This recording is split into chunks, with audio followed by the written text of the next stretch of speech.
Prime Minister Mottley, welcome back to the program. Thank you. This is a big deal for countries like yours, and you represent a lot of the frontline countries. You, in Barbados, if I'm not mistaken, have less than a percentage point of emissions. That's right. And yet you say that you are on the front lines of the impact of everybody else's pollution. What exactly do you mean by that? What does it look like? To begin with, we have a serious problem with water. We have effectively drought-like conditions for the better part of the last few years, where almost as half of the island is at risk of getting adequate water. Secondly, we have an impact with respect to our coral reefs. A lot of the marine life that we saw as children are no longer there. Thirdly, we have the possibility of, and we're seeing it already, of saltwater intrusion into some of our aquifers, making the water situation more dire. And then we have the sargassum seaweed as well on the east coast and of most of our countries, from the very south in the region to the Gulf of Mexico. And this affects people who have restaurants or hotels or whatever, because the smell is toxic. And that's because of the That's because of the climate, that's right. And of then, the water. And you have not heard me say floods or hurricanes.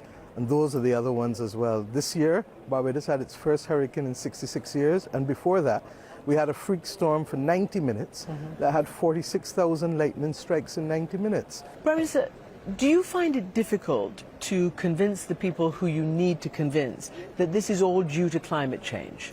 I think people are getting there. The problem is that those who need to make the decisions are kicking the can down the road, and they believe that they can because they're not seeing us. They see themselves. And for them, they don't reach that period of peril probably for another 15, 20 years. I mean, you heard this morning 4 degrees to Shanghai and Miami to go to be eradicated. Well, it's 1.5 and 2 for us. So there are a lot of us that are going to be affected before Shanghai and Miami. You gave a rip-roaring speech to the plenary. Thank you. And you noticed that China is not there, Russia is not there.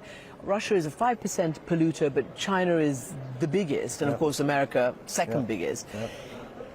What was your message with your speech? Well, if I had more time, I would have said code red to China, to the US, to Europe, to India, to all of the countries who are not just the traditional emitters, but also the new ones. Part of the difficulty is that the new emitters argue that the traditional emitters have the largest stock.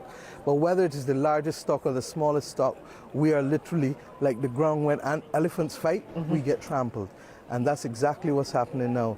So we really hope that the message will go forth. And that's why I said that I hope that their populations, their people, will tell them that they need to act now and not later. So do you think, actually, I've asked quite a few of the leaders, surely the populations around the world, which are putting pressure on their leaders all over, should make them sit up and listen? That's right. But they don't seem to be as much as you say they need to. Well, perhaps because, as I said, they're waiting for it to hit them. Right. And we really are hoping that a conscience will be pricked and that they'll recognize that no one is safe until everyone is safe. And if the episode with vaccines hasn't shown us that, then we will never learn. So in my country, we have a saying, hard ears you won't hear, own way you're going to feel. In other words, those who don't listen will ultimately pay the price. So, you talk about the vaccine, and I just wonder, your very large northern neighbor, the United States of America, has, a bit of a problem with conspiracy theories, whether it's about vaccines, whether it's about climate denial, obviously the political tribalism. I wonder what you think in the Caribbean, accepting many American tourists, and, you're just very close.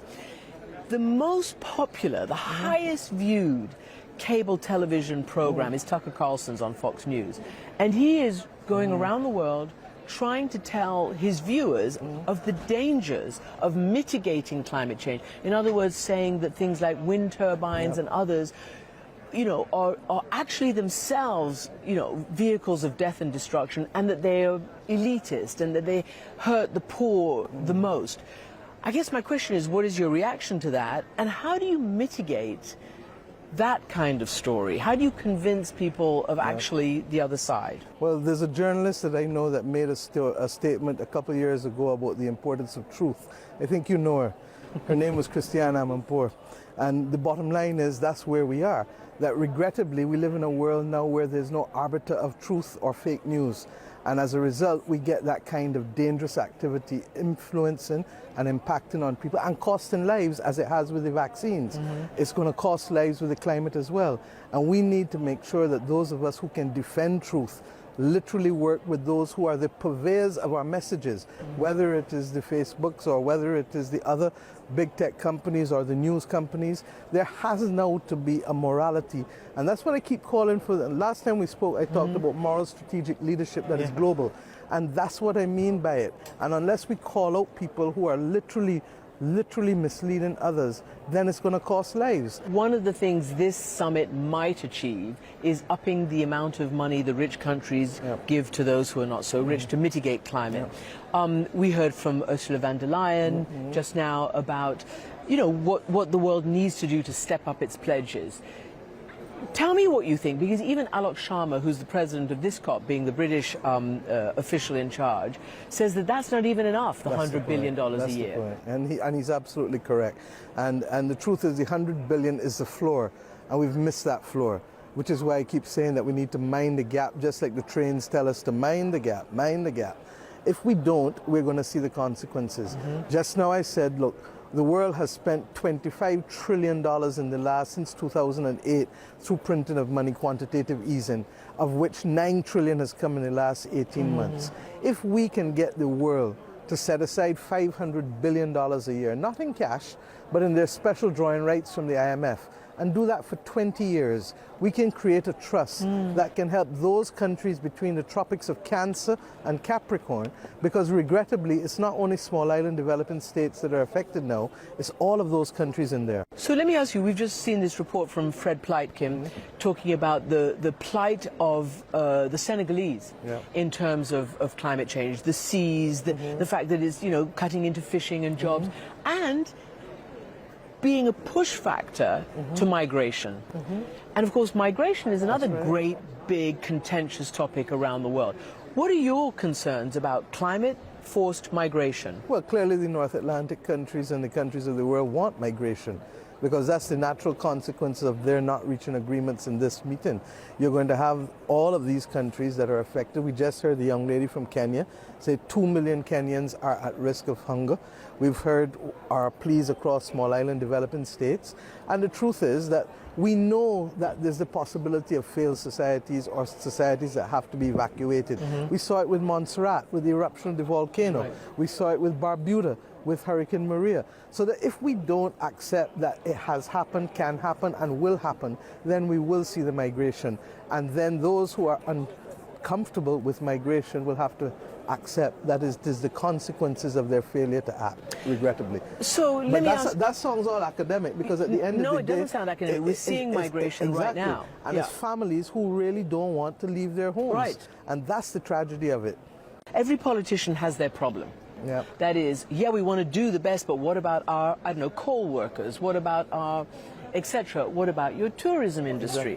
Your nation depends very heavily on long-haul flight tourism. That is a huge problem when it comes to polluting our atmosphere. That's why we need the scientific research to see how best we can move both planes and cruise ships and not rely only on fossil fuels for their movement and propulsion.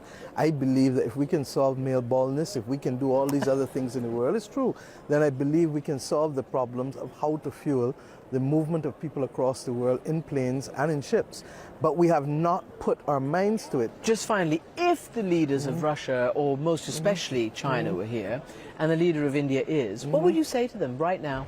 That we're in this together, and that if you haven't learned from the pandemic that all of us are suffering, then you will not learn from anything. And we need to move together. Even if we slow down a little bit, we need to move together. Thank you. Prime Minister Mia Mottley, thank you for joining us. Thank you.